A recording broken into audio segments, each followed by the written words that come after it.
আমরা তো বিচার শেষ দেনার কি তা করতাম তারা। তখন আমি বসের সাথে দেখা করে বন্দর থেকে ডিউটি শেষে যাচ্ছি, আমি বাসার দিকে রওনা হয়েছি। তখন ওই যে থাতিয়াপাড়া পয়েন্ট থেকে আমাকে জোরপূর্বক তারা একটা বিল্ডিংয়ে নিয়ে যায়, দোতলা বিল্ডিংয়ে। তখন ওই জায়গায় আমাকে নিয়ে পরে দরজা বন্ধ করে দেয়, পরে আমার হাত থেকে মোবাইলটা নিয়ে আনে। তারপরে আমার মানে বিকাশের পিন চাই, আমি পিন দিই না, অনেক আমাকে মারধর করে, আমার গলায় চুরি ধরছে। পরে আমার পিন তারা চেঞ্জ করে নিচ্ছে, তারাই দিবে। পরে চেঞ্জ করে পরে আমার 2550 টাকা ছিল, ওই টাকাটা নিচ্ছে। আরও 50,000 টাকা দাবি করছে যে আমি কল করে আমার মাকে বলবো। তখন আমি বলছি যে আমার মার কাছে টাকা নাই ভাই, 1 টাকা দিতে পারবে না, তা আমাকে মেরে ফেলুন। তখন তারা আমাকে অনেক মারধর করছে, আর আমার মোবাইল ফ্লাশ মাইরা মোবাইলটা রেখে দিচ্ছে।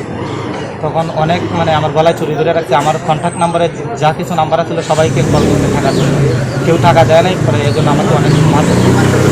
পরে শেষ মুহূর্তে আমাকে নিচে নামিয়ে দিচ্ছি, মানে ধাক্কা দিয়ে কইছে যে তুই যা, যদি পুলিশের কাছে বলস তাহলে তোর মানে আর সিলার থাকতে দিন, আমরা জানি মাইরা ফেলবো। তখন আমি ওই জায়গায় এসে চিল্লায় কান্না করতেছি। তখন মানে অনেক মানুষ জড়ো হয়ে গেছে।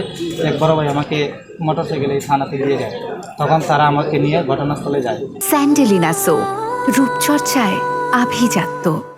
জনৈক সোহেল সরকার নামে একজন ভিকটিম কোতোয়ালি থানার অফিসার ইনচার্জের কাছে আসেন। এসে উনি ঘটনার বর্ণনা করেন যে উনি প্রাণ আরএফএল গ্রুপে মার্কেটিংয়ে উনি কর্মরত আছেন। উনি যখন অফিস শেষ করে, ওনার বাসা হচ্ছে আপনার আম্বরখানা বড়বাজার এলাকায়।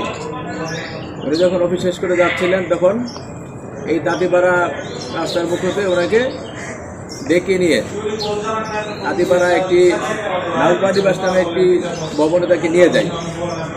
ওখানে নিয়ে যে 10 জনকে আমরা আটক করেছি বা গ্রেপ্তার করেছি, তারা তাকে নির্যাতন করে তার কাছ থেকে তার বিকাশ নাম্বারের যে মোবাইলে যে বিকাশ নাম্বার ছিল, সেই বিকাশ নাম্বার পিন কোড নিয়ে টাকাগুলো ট্রান্সফার করে এবং তার কাছ থেকে তারা 50,000 টাকা দাবি করে। সেই টাকা দাবি পূরণ না হওয়ার কারণে তারা তাকে নির্মমভাবে নির্যাতন করে।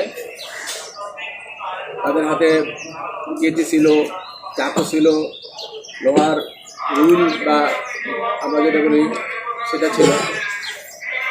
নির্যাতন করে এক পর্যায়ে সে ওখান থেকে ছাড়া দিয়ে থানায় আসে। থানায় আসার পরে যখন বর্ণনা করার পরে কোতোয়ালি থানার অফিসার ইনচার্জের নির্দেশে বন্দরবাজার ফাঁড়ি আইসি সহ আমাদের একাধিক টিম ওই ঘটনাস্থলে ভিকটিমকে নিয়ে গমন করার পরে ওই নাজবা নিবাসে গিয়ে ওখানে আমাদের টিম দেখতে পাই আরেকজন প্রবাসী, জনৈক প্রবাসী জাহিদ হোসেন নামে একজন।